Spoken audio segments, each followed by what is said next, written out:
네, 반갑습니다. 오늘은 고린도전서 네 번째 이야기를 시작하도록 하겠습니다. 이 교회가 그렇게 빨리 성장했던 것은 어떻게 보면 신비한 신령한 은사가 나타나고 하니까 교인들이 호기심에 사람들이 몰려왔다가 믿음이 자라는지는 몰라도 그 기초가 부실해요. 한국 교회 중에 대체로 요즘도 은사주의로 가는 사람들을 보면 교회를 숫자적으로 교회를 빨리 성장하는 것 같아요.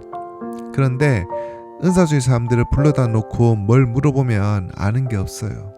기초가 제일 부실한 사람들이 은사주의 사람들이에요. 이른바 성령 운동한다는 사람들이 전혀 기초가 없어요. 바울이 고린도 사역할 때 바울에서 은혜 받았다고 하는 사람들은 대개 바울파예요. 여자들이고 방언파이고 신령파이고 이게 바울파예요. 그래서 교회를 속 썩이는 사람들이 이 사람들이고요. 왜 속을 썩이느냐? 아볼로라고 하는 바울의 후임으로 갔던 교역자가 아주 유창한 헬라어를 구사하면서 설교를 하는데 바울파라고 하는 여자들이 설교하는 모습을 보고 방언도 못하니까 성령도 못 받았다고 해서 아볼로를 그저 예사로 무시하면서 설교하는데 여자들이 나와서 방언으로 따다다닥 해가지고 교회가 엉망이 돼버린 거예요. 그래서 결국은 아볼로가 그 문제 때문에 교회를 사임을 해요. 사임을 하고 나도 방언인가 좀 받아야지 이 사람들 감당을 못하겠다 하면서 바울이 있는 에베소로 건너가 버려요. 이때부터 그 문제가 생긴 건데 바울이 아볼로에게 들으니까 참 기가 막히는 거죠. 이런 여자들이 다 있나 하면서요. 고린도 쪽은 여자들이 큰 소리를 쳐요. 남성 우월이 아닌 여성 우월주의예요. 신도 여자 신이 큰 소리치고 남자 신들은 별 볼 일이 없죠. 그래서 딸을 낳으면 좋아하고 아들 낳으면 힘이 빠져요. 만약에 어떤 부인이 아들 셋을 낳아버렸다. 그러면 그 의사가 위로할 말을 찾지 못해요.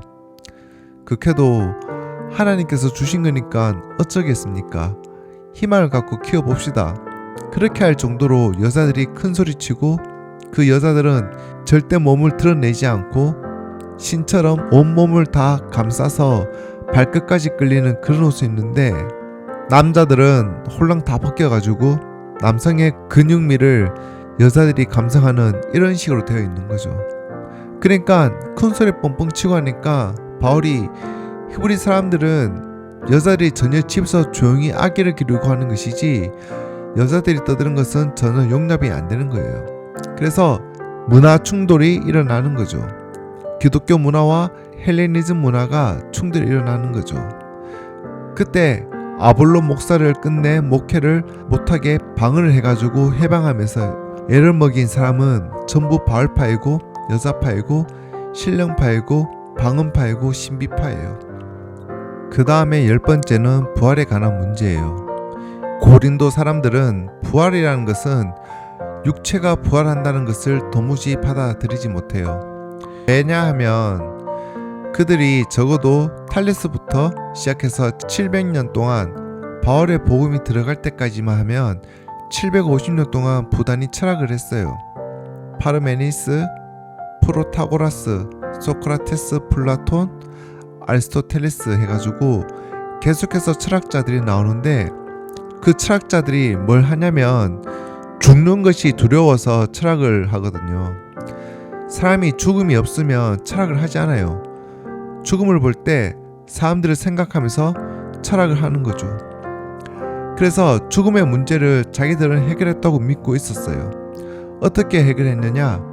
영은 선한 것이고 물질은 악한 것인데 이 선한 영이 악한 물질적인 육체에 갇혀 있었다. 그런데 이것이 죽음을 통해 해방되는 것이니까 죽음이라는 것은 두려워할 것도 아니고 피할 것도 아니고 아주 환영할 만한 것이다.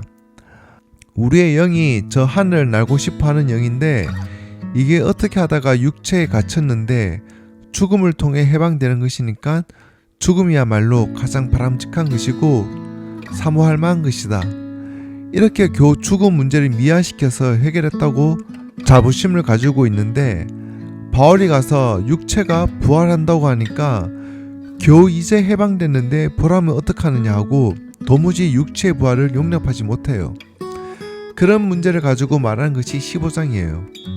11번째 연보에 관한 문제로 쭉 이어져 가는데 고린도 교회의 문제가 거의 11가지로 조그만 교회에 어떤 문제 하나만 있어도 교회가 어려울 텐데 이런저런 문제가 뒤엉켜가지고 그래서 이런 문제를 아볼로에게 들었고 아볼로가 고린도에서 일을 하다가 사표 내고 에베소에 있는 바울에게 좀 배워야겠다 해서 와 있는데 얼마 있다가 고린도 교회 집사들이 에베소에 있는 바울에게 건너왔어요. 그 목적은 아볼로를 목회자로 다시 모셔가려고 하는 거죠. 스데바나, 부드나도, 아가이고 이 세 사람이 건너와서 거기 또 이야기를 쭉 들어보는 거예요. 아볼로 한 사람의 말만 들어서는 또 잘 모르니까 말이죠. 그러니까 편지로서 먼저 이 사실을 알게 되고 아볼로가 사표 내고 바울에게 와서 그간 겪은 이야기를 늘어놓는 바람에 알게 되고 스데바나, 부드나도, 아가이고 이런 집사들이 와서 아볼로 목사를 데려가려고 왔는데 물어보니까 그렇게 여러가지 문제가 많다는 거예요. 자, 오늘은 여기까지 하도록 하겠습니다. 감사합니다.